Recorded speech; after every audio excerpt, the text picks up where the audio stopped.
What's up, everybody? It's me, Devon Dreamy Kong McVitie, coming to you live again with another episode of the Shoots and Blabber podcast.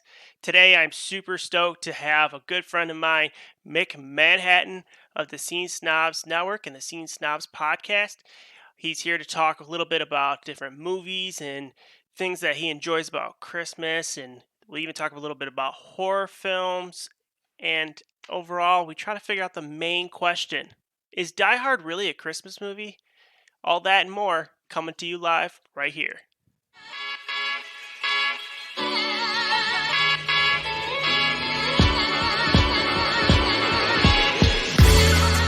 You're listening to the Shoots and Blabber podcast, where we shoot the shit and blabber on.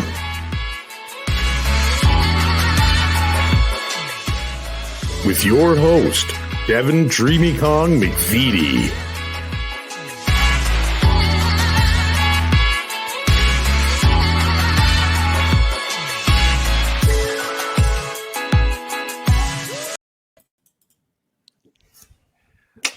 What's going on, Mick? I like that intro. Thank you. It's been it was quite a feat to try to deal with something I haven't ever really dealt with before. So The music's got that like 90s, like I'm just gonna vibe out, like just hang out and kind of chill vibe. I like it. well, that was the overall theme of this, was to be essentially, as you can see from our background, just two people hanging out on couches and just relaxing and enjoying themselves. So, um, you know, I want to say thank you for coming on. This is your first time ever on the Shoots and Blabber podcast. Yeah, A man. little bit different here. We talk about all topics, not just fandoms, which I mean we do get into it. But for those out there, I'd like them to know, who is Mick Manhattan. He's a man of mystery, is really what it comes down to. No, just your garden variety movie loving geek who jumped in and said, you know what, I'm gonna pursue this a little more full time. Started my own show. I'm a podcaster who's been doing this. This is my 10th year. And I'm not all for the Scene Snobs, of course. It was, I did a couple other shows. I worked on a website called Mario Likes Movies about 10, 11 years ago. And I didn't even know what podcasting was until they came up and they were just like, we didn't just sit in front of a microphone and we'll talk about movies. So I was like, okay, I can do that. I'm a child of Wayne's World. Sure, why not? So we did that. And then I was on a fairly successful podcast for 6 years, which I do not take credit for, with my partner now on the Scene Snobs, Casey. He was also my co-host there. He was actually the moderator, and that was called Mystery Elephant. We did that for 6 years. And then after that fell apart, it just kind of happens. Things happen in life. People separate. And once that happens, I moved on. I said, I'm going to start my own thing. Because then I can focus on it, I can control it and do what I need to do. And I took the Scene Snobs, which was a movie review blog. And it was just about movies I'd never seen before. I'd watch them and review them. I'd do a written review blog. And then I took that and I said, I'm going to roll with this. And I'm going to start my own podcast, start my own videos and do my own shows. And we're in year 3 right now. So knock on wood, we're doing all right. Now, with everything getting started, and did you find different troubles, like trying to decipher like what you were doing before and what you're doing now, or? It's troubles. I would, yeah. I mean, you're always going to find troubles. Anything you do, there's going to be different opinions, especially when you're working with others. And I've been very fortunate, especially to work with Casey as long as I have. But I've worked with others that we've had different opinions on the way things should go, and it kind of just led to things kind of falling apart. And that's sad when you build something for years, but ultimately it led to something that I'm really proud of and I can do on my own. And Casey saw that vision as well. This is his 10th year as well. He started on live internet radio with a website called Off Topic Radio. And after he again, it was sort of a similar situation. What happened to us with Mystery Elephant? He left that, and then that's when Mystery Elephant was starting, and I was kind of an add-on. They hadn't even started recording the first episode yet, but two of the guys from Off Topic knew me. I had been on their show a bunch of times. I knew my filmmaking background, things like that. And they were like, "Listen, we're doing our own show. We'd love to have you on." I was like, "All right, let's do this." And we did it. And like I said, for 6 years. So, I mean, it was a long time. We were doing pretty well, and it taught me a lot. So, like when I say the troubles, yeah, we of course you always run into troubles, but everything that I've been through in life, but I'm going to focus, for the sake of the conversation, on podcasting and videos and stuff that I do. Every trouble that I've had has truly and honestly been a learning experience. Makes total sense. And I mean, yeah, for sure. I mean, when it comes to anything in life, I fully agree with you. I mean, it's always your next step is something that because you learned something in the previous one. So totally makes sense with that. Now, I know that being on the show, we've come to learn that you and Casey are big horror buffs, Mhm. and you enjoy yourselves with all sorts of different films. Um, what is one like guest that you've had on the show that has just been like outrageously like amazing, like you went gaga over essentially? And we've been fortunate enough, and a lot of people will say, like we've been fortunate enough to have celebrities, we love talking to filmmakers for one. Like I do, especially because that's my background. That's where I started. So talking to filmmakers, it brings you back to like a nostalgia vibe on like being on set, and like you know the lingo and you kind of go along with it. So I'm always excited to talk to filmmakers and really get into that and like kind of how everything was made. Talking to actors like that's one where I'm kind of like looking up and saying, "Wow, it's amazing what you do," because I don't do that. Right. But really, my favorite times to talk and have guests on and talk to people with kind of in terms of guests that I really go like so much fun over are the fun sort of friendly guests. Like you've been on the show, like we've had, when we do panels and we have people on like and we just can go crazy and have a great time.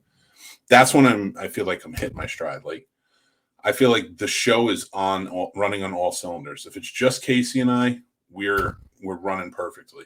If we throw somebody in that we know works, we are just excited and giddy the entire time, from beginning to end, and it's a hit. And that's because you let your guard down every time. And that's where I get my most giddy when it comes to like guests is somebody I know can come in and just add such a flavor or something to the show, to the topic conversation that we're having. And it's just a great time. That's why we took a break for a long time from actually bringing on interviews. Hmm. We were, Casey and I talked about it. I was like, listen, man, I'm not feeling it. I'm not feeling the interviews. I just need to take a break from them. It seemed like everybody was doing interviews and it was like getting crazy. And I was just like, I want to just focus on Scene Snobs and I want to have fun. I want to talk about the crazy stuff. And he was like, yeah, man, I'm in. Let's do it. We won't interview anybody. And I was like, just a hiatus. So we took a break for like 2 or 3 months of not looking for anybody, not trying to do anything, and just putting on the best show we could. Yeah. And after that, it wasn't interviews. It was people like, we've had some celebrities come on, things like that, and they're guests. And they're like, we just want to talk about the topics that you're talking about. And I was like, that's where I think we hit our stride is they're seeing our show and they're saying this is fun and they want to join it. Yeah. And Yeah. I mean, that's the whole like even with the Phantom effect when I was over there, me and Mark were getting in the same boat where it's just like you get burnt out and everybody's trying to be Joe Rogan, and it's like you got to have fun doing this. And mhm. if you're sitting there talking the same questions every single time, you eventually just get bored of it, and the person doesn't even like to have fun. I mean, we've dealt with some of our friends that are wrestlers, and they don't want to talk wrestling. They want to talk video games and stuff like that, things they're doing outside of their lives because you're doing that same thing every single day. So why would you want to talk about it if you've done it 1,000 times already? Yeah, yeah, I'm right there with you, man. And that was when the Scene Snobs this year was kind of a crazy year because we started this year as a network, and you guys were on it, Yeah, yeah, and it was so many shows, and I got so burnt out by it. Not just that, like life was hitting me hard too. Like I had surgery. I was like, family yeah, life wasn't fantastic, but and I just wasn't. I was so strung out and stressed all the time because I was like, I got to try and make all of these shows as successful as possible. And I realized on my show, I was like, I'm not. I watched the last couple of shows and I was like, this sucks. I'm not happy with how this is going at all. And I just got burnt out to the point where I was like, I'm out. I cannot do this. I was like, I physically, mentally, emotionally cannot. I'm drained. And when that opened up, and that was like around the time I was like, no interviews, no, I was like, I just want to talk and have a good time. I want the show to be what I meant it to be in the beginning. And like if friends want to stop by or something, like not have guests. I don't mind having guests, but they got to be friends who want to come on and just talk. yeah. And we did that. And for months now we've been doing that. And then like in October when we kind of ramp up for anniversary, I was like, I want to throw this new show in the mix because it's another one that's just fun. I can invite friends on. We can talk about movies. We can have this debate, and it's just a good time. And so like I'm not like itching to get back to a network or anything, Right. but I'm finding the joy in producing more.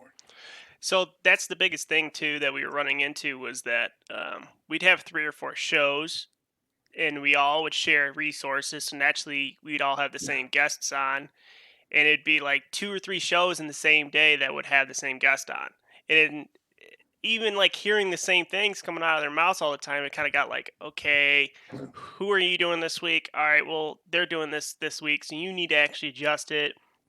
And so, yeah, I totally understand. It would get like, as a producer, as the director of it all, I mean, it's just kind of like hard keep people on track, make sure that the things are coming out at the right times. Um, I totally understand. And with everything going on, I mean, there was times I was like, Mark, how does he do this? So, but actually, you mentioned a new show, there a new section, I should say, of the Scene Snobs and stuff, and I really want to get into this because it was something that I had a chance to be a part of, and I really liked it. It was fun. And it's called Real Combat. Yeah. So in October, I had a chance to get on it. We kind of talked about horror movies, and ironically enough, me and Waz both hit a clown movie at the same time. So good. And so, how did Real Combat kind of come into play? So it's an old formula. So my one of my best friends, and he was one of my co-hosts on another show we did. My buddy Lenny died back in August from cancer, and so and I think that was another proponent too. He was coming close to death at the time, and like in July, I was just like, I was kind of stressed out, and that added to it. So it was like, I don't know, like I just want to get back to basics is really where I was at after he passed away. Especially, it was like that was right around the time I was like, no interviews, no nothing. I just want to be back to basics, do bare minimum. And when I got to October, so so when it comes to horror movies, I'll talk horror all day. I've always wanted to have a horror show, and I've tried many times, and something or some happened that just kind of fell apart, and I never get it. So I promised myself that I will do horror on the Scene Snobs in October. I was like, I cannot let it take over too much. I was like, maybe sprinkle it in throughout the year, but I will allow myself to go hard on the horror during Halloween month. So when I came down to it, like I was developing this show because I was remembering a time when I worked at the video store with my buddy Len, and he would stand there. He was our like shift manager at the time back in high school, and he would stand there and he'd be like, "All right," he'd tell me, he's like, "Yeah, Mike, come at me with a movie. Pick any movie that you think I should watch." Okay. And then another guy would go, and he'd be like, or a girl, whoever was there, would just be like, "You pick a movie. Tell what do you think I should watch tonight?" And then like we would both say what we think, and then he'd make us debate why I should watch it, and then like I would do it, and we would all go back and forth. So I was like, all right, I'm taking this, and I'm gonna harness it a little bit. I'm gonna put some rounds to it. I'm gonna really change this up a bit. And Real Combat just kind of came to me. I was like, oh, it'd be fun. REEL, the debate show for movie lovers. And it's just I was only going to do it in October, but it saw such like a big response that I was like, all right, I'll keep this going. I was like, I'll do all genres after that, so we're not bogged down by horror or anything. And yeah, I'm getting lined up. Like I'm already recording all of December's, and then getting ready for January. It's always just fun because you don't personally know what the people are bringing to the table. So even the fact that you're saying now, like, I was lucky enough to sit there and try to come up with something that was horror based, so that was a little bit easier. But now you're talking all genres, and you have so much to pick from, so many years, so many different things, and I kind of like the fact that you're actually including your kids into some of it, Yeah. having them develop their own sense of what it's like to enjoy cinematography that is out there. And it's going to be interesting to see for December's, like, what are people going to pick? Are they going to pick Christmas movies? Are they not going to? What's the choices? Yeah. And it's very interesting, especially because we're in a world where we're no longer having to just go to movie theaters to see movies. We have such a different array of ability to see movies throughout the internet. Legally, I might add. So, depending on where that VPN is changed to, so, That's how I watch them. I swear it's fair. But I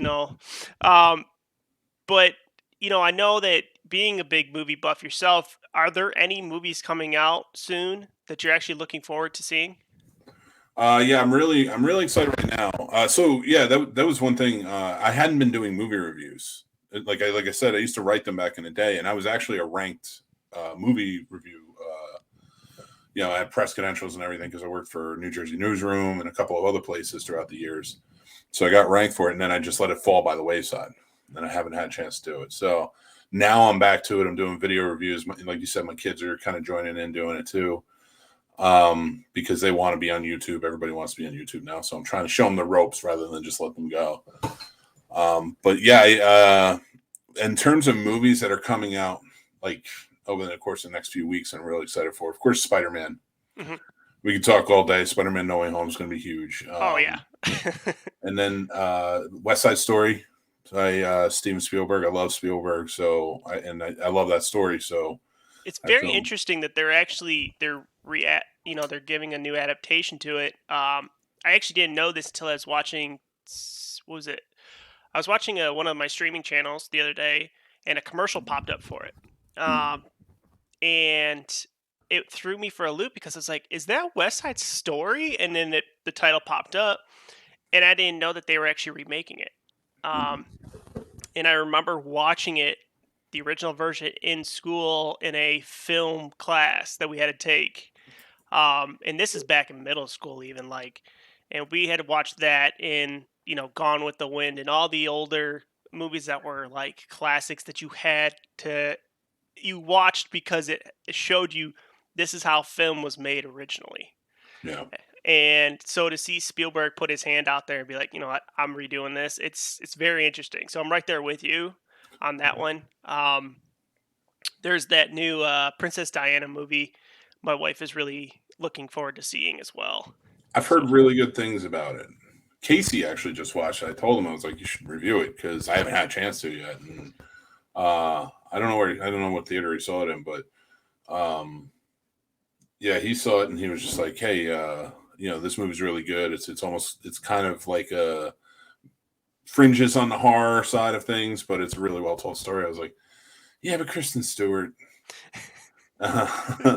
I was like, all right. I mean, it's like I'll give it a chance, Her but hair's shorter, so she can't play with it like 90% of the time. So yeah. it's, you don't have the whole oh my god thing going on, and you know, um, it's great to see that like the theaters are coming back though.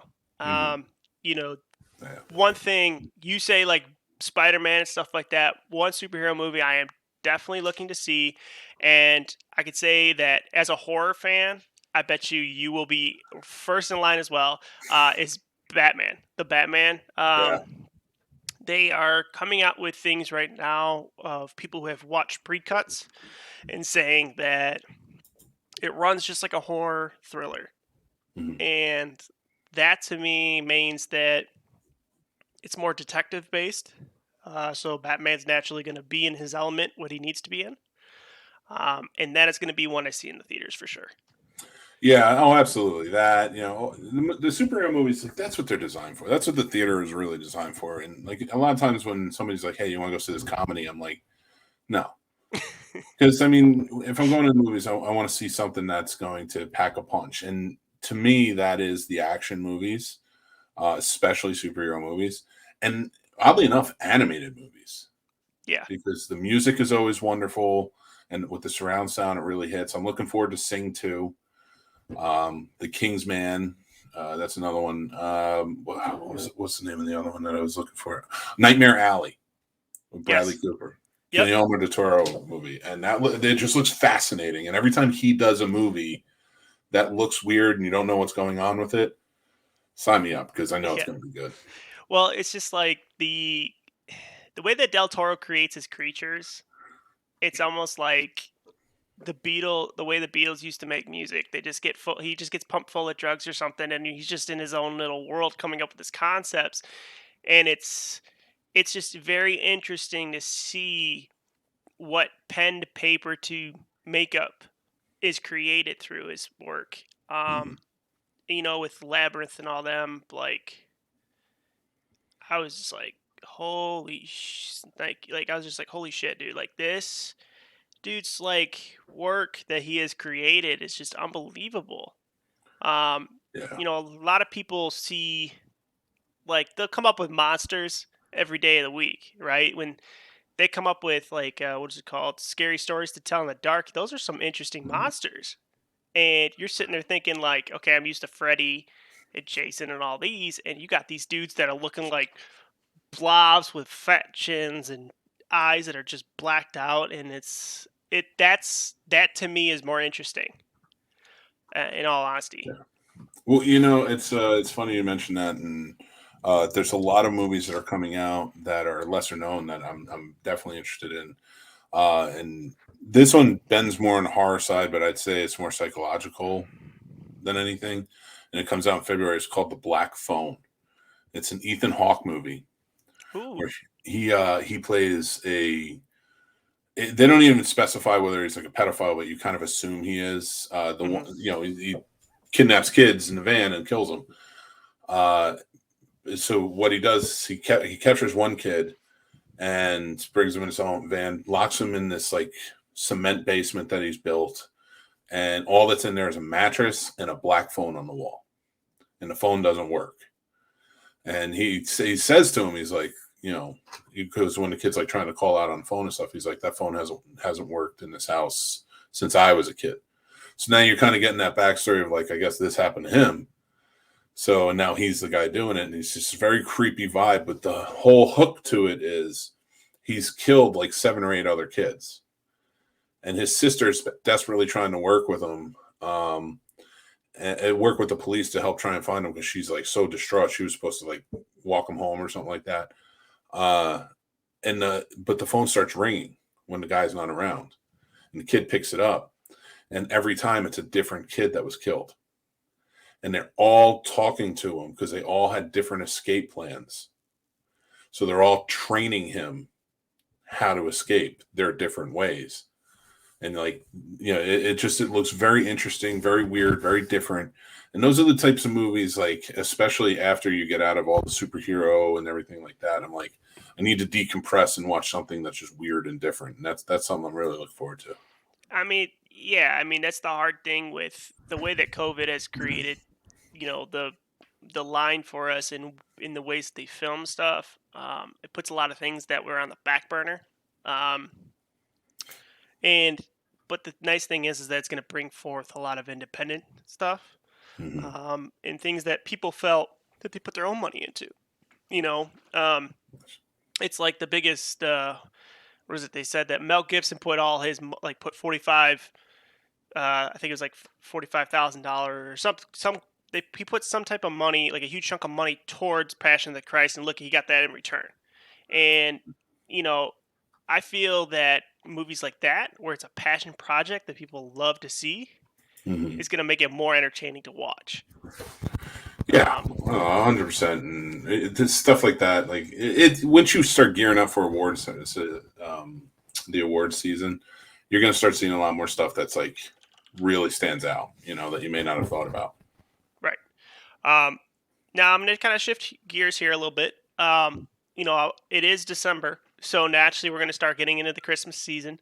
Unless you talk to my wife, Christmas started about a month ago. Um, we are those crazy people that have all their Christmas stuff decorated before Thanksgiving. So Hey, nothing wrong with that. we spread the cheer. It's just how we do it here. Um, so, uh, you know, what what is the one movie you look forward to watching every year for Christmas? Hands down, 100%. I must watch It's Wonderful Life, Okay. and I always try to watch it when it's on TV. So I'm traditional, if not anything else. And I stand on nostalgia with a lot of things if I can. And um, one memory I have growing up is watching It's Wonderful Life on NBC growing up, and nobody else would watch it. I would be the only one watching this movie, and I loved it. It was a movie that just really hit at home for me. So now every year it is a must watch for me. I usually watch it on Christmas Eve. The kids are like tucked away. I put it on. Now they're getting a little older, so they kind of sit and watch it with me. But it is it's a must. I love it. When I met my wife, that was the first movie we ever went to the movie theater to see, because I met her in November and December. We were dating, and I took her to go see it and told her this is my favorite Christmas movie of all time. So it kind of has a passion inside of it besides just like it being your favorite movie. You kind of have your own, you know, uh, passion about it because it gives you a really major connection to your wife and stuff as well. Like it seems. Yeah, and her name is Mary, so I'm always like, "Oh, Mary, where's Mary?" And then it drives her nuts throughout the entire thing. uh, Now, what is a lot of people are into certain movies or they like really like they'll be sitting there like, oh, dude, favorite movie has to be this. Like, what is that movie that you just completely are like, dude, that's just awful and I hate it and it's just like complete dog shit. You had sent me over an idea of like the topics you're going to talk about. This is the one I was just like, "This is a good question." So, just like movies that so it can be any, not just Christmas, right? Or Let's do. How about that? We'll do both. Actually, give me one Christmas and one movie that you feel that everybody loves. That it's just like to you, it's just like, oh god, so bad. you know what? It's not. I don't think it's that I hate it or that I think it's terrible. But the first Matrix, I don't get the hype. I didn't in 1999 when everybody freaked out. I got the technology side of it, but I think that overshadowed a lot of like when I watched that movie and I'm like, yeah, I get it.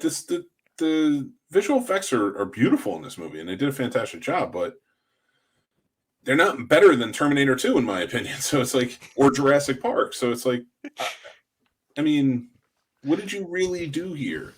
Bullet time? Okay, great. I'm glad you added a new effect that really worked, but nothing was groundbreaking in my opinion. Mick And Manhattan likes his thumbs up. I get it. He just wants to see that like lowering down just slowly in the screen. I get it. yeah, it's one of those. And whenever I talk to people, and it's funny because people are just like, "Oh, it's amazing." It's this, that, and the other thing. I was like, "Well, what about 2 and 3?" No, that's terrible. And I'm just like, "Do you really think there's such a difference between the first and the second and third?" Yes. Story-wise, those are way worse than the first one. The first one was at least like a cool little story. It was different. Visual effects were different. I get why people like it. I just don't understand all the love for it and like the desire of this is so amazing. I'm like, hey, okay. I was like, they haven't made another good movie since. Like, it's just not for me. But I don't think anybody's liked another movie they've made since. So Yeah, I mean, I get it. And it's going to be even funnier when the 22nd of December comes around and The Matrix 4 drops on HBO Max for you. That's one I'm not going to the theater to see. No, that's gonna be an at-home situation for me as well. Now Christmas-wise, what is a movie that's Christmas themed that to you you're just like, dude, why does everybody love this movie? Yeah, it's a kind of a tough one, but I think back on all the Christmas movies that are always constantly playing, and again, it's not. I'm gonna get so much crap for this. It's not that I think that it's a terrible movie or anything. Again, these are fine movies. I think there's a lot more hype than they deserve, and I don't understand it. Is really what it comes down to, and it's Elf. You know, I was gonna say the same thing. I'm not even gonna lie.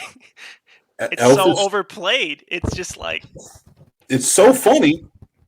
It's funny. It's ridiculous. I get why people like it. I like it. I watch it every year, and kids love it. My wife is one of the ones that goes crazy over it. But I'm like, but when I watch it, I'm like, that's good for one watch. One watch a year is fine for me with that. I never have to watch it again. But people like obsessively. Oh, actually, there's another one, and I'm gonna definitely get a brick at my head for this one. And it kind of goes hand in hand with Elf. It's a Christmas story. Yeah. I don't even watch that. Like I watch that maybe every 5 years. I was like, I don't even care. Like, there's some funny scenes in it, but really, like, is this why does this have to be played 24 hours a day? Now, here's the interesting fact about that. Ironically, the same person is in both movies, and that is the kid who plays Ralphie. For those who don't know, the kid who plays Ralphie is the head elf in Elf. Yep. There's a little Christmas fun fact for everybody. And because we talked about Spider-Man, he was in Spider-Man Far From Home, and he was the producer, and he was in Iron Man. Yeah. Yeah, he was the bald guy with the glasses. It's weird how they come around, like how celebrities you don't realize are in movies come around to be in their films. Yeah. It's just very interesting. Now, do you have an underrated Christmas film? Underrated. Yeah, such a good one, but all right. I know we're getting to it, and I will reveal my. No, you know what? They go kind of hand in hand, so I don't want to say that yet. But I will when we get to that topic, I'll talk to it. But so an underrated Christmas film that I feel like doesn't get enough love. It's not so much a film; it's a Christmas special, and that's Garfield Christmas Special. I think that's the best animated Christmas special there is, and it doesn't get enough love. I'm a big component of some Christmas specials. The little claymation ones that used to come on ABC Family every year. I can't knock them. They're always my favorite. The little Rudolph and Santa Claus is coming to town, things like that. Those to me are like, I still to this day I'll watch one and I'll just be like, man, this reminds me of my childhood so much. Yeah. Especially when you hear those when the music starts dropping and you got the Heat Miser going. It's always A1 for me. Yeah, and so, for me though, they show those. They make sure to show those every year. Garfield Christmas does not get shown on TV. No. So like for me, that's an underrated one because they showed it a lot in the 80s. I remember when I was a kid, and then and their Halloween special too, and then like that just didn't make the cut or something, and they stopped playing it. And I was like, really? I was like, Garfield's famous. We know who Garfield is. I was like, I feel like that one should have kept right along. But to answer your question, which it's not so much underrated anymore, but I feel like for a while there, it was underrated. But now it's starting to meet the level that Elf and Christmas Story is. and it should surpass them because it is, in my opinion, one of the greatest Christmas movies ever made. But it has to wait. It has to wait till the final question. We still have No. one more question. We have one more question before Oh, that. okay. Sorry. I have one more question before that. So people have to wait. It's anticipation. You know that more than anybody, Mick. It's all about the anticipation. So before we get to that final one, as a horror fan, is there any Christmas movies that you enjoy that are horror based? Yeah, absolutely. So I, again, because I love my horror movies, like there's like a pantheon, my own personal mixed pantheon of horror movies that I need to watch, and Silent Night, Deadly Night is one. One that came up not too long ago, William Shatner's in it, and that's a Christmas horror story. It's like a weird little anthology piece that kind of all ties together, and I really enjoy it. And like the big thing is Santa and Krampus are fighting in it, but like there's stories all around it. I like that one a lot. It's quirky. Christmas Evil is one I check out, which is from the '80s, and that is such a weird, underrated Christmas horror movie. Yeah, overall, I mean, See, I enjoyed the movie Krampus that was done not too long ago, where everybody was snowed in and everything. it's a good one. The the visual effects that they did for it is what I think pulled that story together a lot. And what people aren't really, you're not used to hearing about Krampus as much in the day and age that we live in. So to have somebody bring this story back, I think it's kind of fun. I think the most underrated Christmas horror story that it's got two titles, so some people might know it by either title, and that is it's called Deadly Games, or it's called Dial Code Santa Claus. And it is a bonkers film. It is Home Alone. Home Alone ripped this movie off completely, but it's a psychotic Santa Claus breaks into this kid's home trying to murder him, and this kid is like ready for him. Like it goes to war with this psychotic Santa Claus, and it's a French film, and it's super well done. It's funny, but at times it can be really horrific. And I just like, if you like Christmas horror movies, watch that. It's worth it. Now, it is time for everybody to hear the final question of the day, and this is the one that Mick almost got to. No, I bet you it isn't. Are you going to ask me the final question? You go ahead. You go ahead. Yeah. Is Die Hard a Christmas movie? That is not what I was saying was the best Christmas movie of all time. I'm sorry. Then go ahead and finish your. Because I have thoughts on Die Hard. So an underrated Christmas movie that I think is one of the best, Home Alone being one of them as well, but Christmas Vacation. Always. That's every year that gets played at my house, because that makes me laugh. Even though the same moments are happening, it makes you laugh every single time. It's that White Christmas, It's a Wonderful Life are three that I have to make, and Home Alone are four that I have to make sure I watch every year.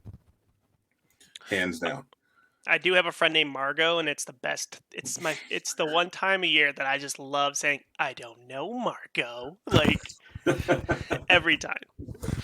If you got it, you got to do it. Exactly. If you got it, flaunt it. So, but to go to the final question, is Die Hard a Christmas movie? Okay. This is a complicated answer I'm going to give you. First, I'm going to say this. Die Hard 2 is more of a Christmas movie than Die Hard 1. Die Hard 1 was never intended to be a Christmas movie. It didn't come out at Christmas time. It just so happened to take place on Christmas. But with that being said, it should be considered a Christmas movie. I will go down. I don't care what Bruce Willis says. I don't care what the filmmakers say. It should go down as a Christmas movie, because I will tell you what, it's not only one of the greatest action movies of all time, and it set the bar for action movies going forward and the type of actors we have in those action movies, but It absolutely should be considered a Christmas movie now because I feel that gives it an even more cult status. It gives this huge blockbuster movie more of a cult status if you do that. And it will I think making it a Christmas movie will make it live on forever. There's a lot of people who don't know what Die Hard is now, but hear it around Christmas time is Die Hard a Christmas movie, and then they check it out. So you make it a Christmas movie, you show it on TV around Christmas time, and more people will know what this is. I 100% agree with you on the second one being more of a Christmas movie than the original. The overall theme of it, I feel like they actually, because they witnessed how many people were thinking it was a Christmas movie, I feel like that's why they made the second one so Christmassy. Mm-hmm. But yeah, 100%. The overall theme of it seems like it would be. Excuse me. But the way I see it too, it's like, to me, it's kind of like saying Harry Potter's a Christmas movie. Just because it has Christmas in it doesn't mean it's a Christmas movie. It's just a part of the seasons that the film was shot in. So, unless it was specifically stated that it's a Christmas film, I feel the same way. It's not, but because of the way we live now and things have gone, it could be classified as one. Yeah, 100%. And I think, like I said, I think it should, because that's what's going to make it live on. Like, It's a Wonderful Life is not a Christmas movie. The last 30 minutes of that movie, and remember everybody, it's almost a 2.5 hour movie. The last 30 minutes of it takes place around Christmas time, but you don't really even get into the Christmas spirit of it until the last 15. So the rest of the movie does not take place around that at all. But it is an ultimate Christmas movie, in my opinion. And because they started showing it around Christmas, because it was a public domain movie for years and years, since 1947, it caught cult status. And now everybody knows it today. That's a movie that should have died. And nobody should have known what it was. But when TV hit and they needed movies to play, that was a public domain movie around Christmas time. It was like, we'll play it. So I think Die Hard, to keep going on forever, should adopt the mantle of Christmas movie. I can understand it. Now, before we get into our closing statements, there is one movie that is underrated to me that I feel like more people need to watch, and it's just because of how goofy it is. And that is A Muppet Christmas Carol. Oh, yeah. A Muppet Christmas Carol always hits for me no matter what every year. Is that your favorite Christmas Carol movie? No. I don't. It's hard to say because there's so many different versions of them. It is definitely one of my top 5, but it's not my favorite, I don't think. I have to go back and kind of put them all on a list and kind of get an idea on what else I've seen over time. But my favorite is Scrooged. See, that's why. Yeah. Bill Murray just knocks it out of the park on that one. Taking Bill Murray over Michael Caine definitely has to be the top part there. So, well, I just want to say to everybody, thank you again for coming to listen to me and Mick ramble on the couch and relax and just talk like friends do. Mick, I want to say thank you again for coming on. Now, where can everybody find you at? Anybody who wants to know what's going on with the Scene Snobs, just head over to thescenesnobs.com. That's the best place I can say go check out. Thescenesnobs.com is where everything is. You can follow us on all social media, everything. All the links are on there. Our podcast, our videos, the whole 9 yards. So just go to the site and you'll be good. Awesome. And for everybody else out there, you know where we are. You've heard of us. We are all over the place. We've even started doing TikToks now. Because I got bored one day and just said, you know what? I'm going to get into this. It's fun, isn't it? It's addicting. It does. It does. Especially since I have started to learn how to do certain things on it, like put my mouth on other people's faces. I saw that, by the way. That was so much fun. So, but everybody out there, thank you for listening, and we'll check you next time. You've just listened to the Shoots and Blabber podcast. If you're enjoying the episode, please go back and listen to some of our old episodes. Also, drop us a rating, like our Facebook page, or follow us on Twitch at twitch.tv/dreamy_Kong. Bream, bream.